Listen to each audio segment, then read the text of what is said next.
Welcome back to my another blog. তো আজকের ব্লগটা হচ্ছে কিন্তু মুভি শুটিং এর জন্য। তো আজকে কিন্তু আমি আপনাদেরকে দেখাতে যাইতেছি মুভি শুটিংগুলো কীভাবে করা হয়। ফার্স্ট অফ অল প্রথমে কিন্তু আমাদের মাস্ট বি যেটা দরকার সেটা হচ্ছে ক্যামেরাম্যান। আর যাদেরকে স্ক্রিপ্ট ধরে দেওয়া হয় তাদের কিন্তু মুখস্থ করা লাগে। দেন তারপর ফাইটিং যে জায়গাগুলো আছে ভাই, এই জায়গায় কিন্তু অনেক পরিশ্রম করা লাগে। তো এই জায়গায় কিন্তু হালকা পাতলা কিন্তু অনেকে ব্যথা পায়। তো এই জায়গায় সিনটা করতে কিন্তু ইনি কিন্তু মাথায় ব্যথা পাইছিল, তারপর কিন্তু ওনাকে কিন্তু হসপিটালে নেওয়া হয়েছিল। তো তারপর কিন্তু এই জায়গায় যে সিনটা আছে, তো এই জায়গার সিনগুলো কিন্তু অনেক কষ্ট করে নেওয়া হয়। ক্যামেরাম্যান কিন্তু রেডি হয়েছে ভাই, অনেক বড় ক্যামেরা, অনেক ওজন এই ক্যামেরাগুলো, মানে অনেক ভারী ভাই, অনেক ভারী। তাও কিন্তু কষ্ট করে কিন্তু অনেক মানে সুন্দরভাবে কিন্তু সিনগুলো নেওয়া হয় আপনাদের আকর্ষণের জন্য। দেন তারপর আরেকটা আছে উপর থেকে নিচে পড়ে যাওয়া যে শুটিং, এইটা ভাই অনেক ভয়ঙ্কর একটা শুটিং। তো এই জায়গায় কিন্তু দড়ি বাঁধা আছে। তো এই জায়গায় কিন্তু যদি হালকা পাতলা যদি দড়ি ছিঁড়ে যায় ভাই সব শেষ। এই তো পড়ে গিয়েছে, কিন্তু ক্যামেরাম্যানও কিন্তু রেডি আসছিল। তো এই জায়গায় কিন্তু পানিতে পড়ে গেছে। দেন তারপর কিন্তু এই জায়গায় একটা ফাইটিং ছিল।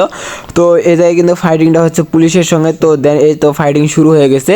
তো এই জায়গায় কিন্তু তেমন কিছুই না ভাই, হালকা পাতলা শুধু সাইড দিয়ে কিন্তু ঘোরাঘুরি করে। দেন তারপর ওইটা কিন্তু এডিটিং করে সাউন্ড লাগাই দেয়। দেন তারপর ওইটা এডিটিং করে একটু জুম করে দেয়। তো ওইটা কিন্তু আপনারা ফাইটিং মনে করেন।